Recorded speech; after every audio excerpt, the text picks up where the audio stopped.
I'm Steve. And I'm Les. And this is Tabletop Tastings. Welcome to another Sip and Play. Les, what did we play? Today, we played a game that came out in 1630, created by an English poet named Sir John Suckling. I'm sorry. Yeah, so the last name Suckling, I get it. But it's Sir. It's Sir. It's Sir Suckling. So he's a nobleman. All right. Yeah. And the game we played is Cribbage. Cribbage is a classic game that's been played for centuries, and it is actually a derivative of the game Naughty. So Suckling thought that he'd take some Naughty and refine it a little bit. Oh, that's funny. And Cribbage is similar to that game, but Naughty was only played with 3 cards, and it scored a little bit different. Okay. And Naughty kind of died off, but Cribbage is wildly popular still today. And essentially, Cribbage is played with a 52 card standard deck. And in Cribbage, you essentially deal out 6 cards to each player. Each person keeps 4 cards, and then they put 2 cards in what's called the crib. Yep. And the dealer then gets to score, their cards at the end of the round, but also the crib cards against the face-up card from the dealer deck then that way. And essentially, as you play cards, it's this little mini game of trying to, play doubles as you're playing cards, or trying to score 15 points, or trying to be the person to get to 31, or to be the person to last play a card, and then the other person can't play another card if they exceed that 31 cap or whatnot. Players go back and forth taking turns being the dealer and getting that extra crib and pegging each other. I mean, they call it pegging. The word pegging is used to done in the rules for this game.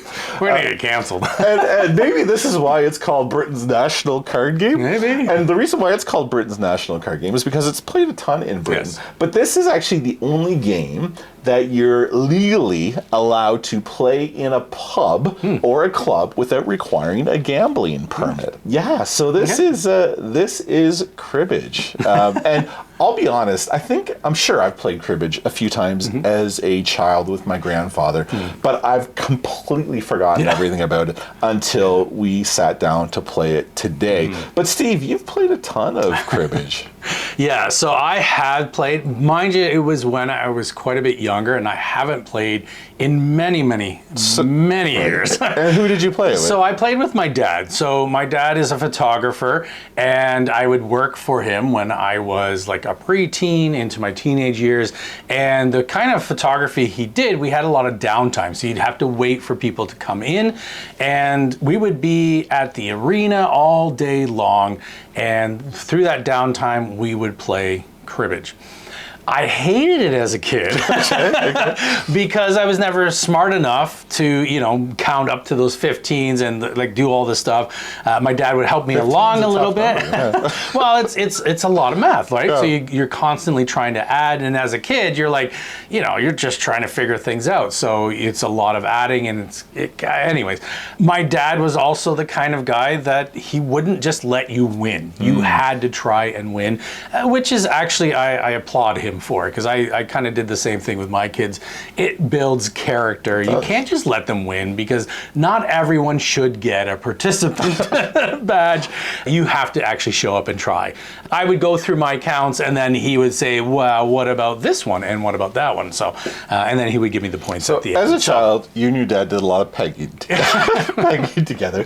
But as an adult, what do you think? So I have not played this in a long time, and I actually quite enjoyed going back to it. And it was a bit nostalgic for me. Actually, I do want to call up my dad and say, hey, let's get together and play some crib. And I did handily beat you, which is quite fun. I skunked you, which is fun as well. No, it's the first time you and I have pegged together. Yep. And I didn't enjoy it. I found it a bit rough. Because I did. It was difficult. I did get skunked pretty hard. Yep. But Steve, But I did come out on top, so. Of course you did. Yep. So this is a classic game that's been around, again, since about 1630. That's approximate. Yep. It's an amazing. It's a fun game. It's a fun game-ish, but it has withstood the test of time. Yep. With a game like this, we need a spirit that also withstands the test of time. Steve, what did you select for our playthrough of Cribbage? All right, so for Cribbage, it had to be something that is well known, but Cribbage isn't for everybody. No, some people don't like pegging. No, it has to be something that is well known, but like it's not for everyone, so it has to be a little bit out there. And really, when it comes to Scotch, there is the red-headed stepchild of the Scotch world. That's why I use that term. Okay. And so that is Ardbeg. And in particular, we have their staple, like the main focus of Ardbeg, and that is their 10-year-old. Let's go to the bottle pop, and then we'll talk a little bit more about it. Let's do it. Are you ready for this? Oh, I'm ready.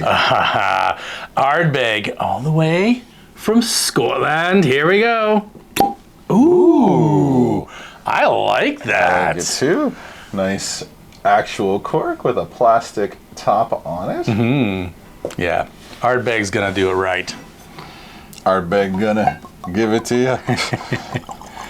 No bagging Very light for the color. Ardbeg. Oh, I can already smell The peaty that smokiness. peaty smoky. Oh, So I mean, Ardbeg has and is one of my favorite scotches of all time. Are they the best? I love the 10-year. There's stuff that is Oh, my word. is better, but that 10-year, every time you go in and get a sniff, it's good. it is It's funny very good. because we have had some other expressions from them, and they're way more nose to them than this, which is because I've always thought of this as like, man, that's like a campfire in a bottle, like it just blows you away.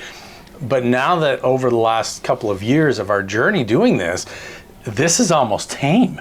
It is almost tame. However, that smoky campfire does not disappoint. No. Every time you get a nose of that. Yeah. That's just smoke in a bottle, as you mentioned, and it is so good. Steve, So good. It has been probably 8 to 9 months since I've had the Ardbeg yeah? 10-year last. Yeah. I am dying to get into this. Let's Oh, go. it smells so good. Just wait. One of the things Don't I hold love, me back. No, Don't hold me I'm back. holding you back. One of the things I really appreciate about Ardbeg is, yes, the smoky peatiness, but there is just like this sweetness to it as well, and you get that on the nose, and it just makes me feel so warm and fuzzy. It just gives me this nice feeling. And now I'm really trying to just delay you getting some of that. I was going to say, warm and fuzzy is not 2 words I used to describe Steve. Oh, no, not for But me, the no. intentionally holding me back does make perfect sense. Let's go into I love it. it. All right, let's get into this.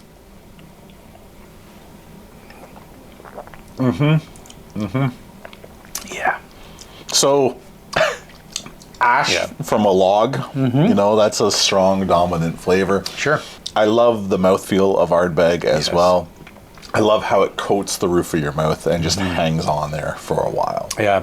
I love how deceivingly crazy the flavor is from such a light whiskey. Oh, it kicks. It It's kicks. just, it's crazy how much flavor they get out of this, what would look like a very young whiskey, but it's just not. Oh, man, that's so tasty. It just makes you feel good. And it always takes me back to like a good spot. You know, one of the first times we actually like got together, we started being friends and we're playing games, and you're like, hey, you want to try this? And this, Our like, big it just tenure was there. really brings me back to that. Just, it's such a great, great memory. It is. Okay, Les, there you have it. We popped the bottle. We've talked a little bit about our first impressions and our memories, really, when it comes to Ardbeg. And like, Ardbeg it really is quintessential Scotch, right? When you think of Scotch, Scotland, you're going to think of Ardbeg. And really, when it comes to an Islay like this is what you're going to reach for. Now, is this the best that Scotland has to offer? Is this the best that Ardbeg has to offer? Well, it's funny because Ardbeg has done so many unique things. They've got a special annual limited release that they do as well. They've got a ton of different products in their lineup. So is it the best of the lineup? No. No. Is it really stinking good though? And does it hold like a, maybe you used this phrase before, but there's a group of people that are extremely passionate about the Ardbeg product. And that exists because their foundation is really, really good. They've got a ton of history to them. They've got a crazy story of, you know, their distillery as a whole. And just the product itself in their baseline is phenomenal. Yeah, exactly. You kind of hit on all the points, Les. This is not the greatest thing that Ardbeg puts out. However, it is probably one of the most memorable because a lot of times, like you and I, it's kind of your introduction to Ardbeg. Is it for everyone? Not necessarily, but this is the foundation on which they produce kind of everything else that they make. There are Ardbeg heads out there that will totally agree with that. And they love the fact that this is kind of the foundation.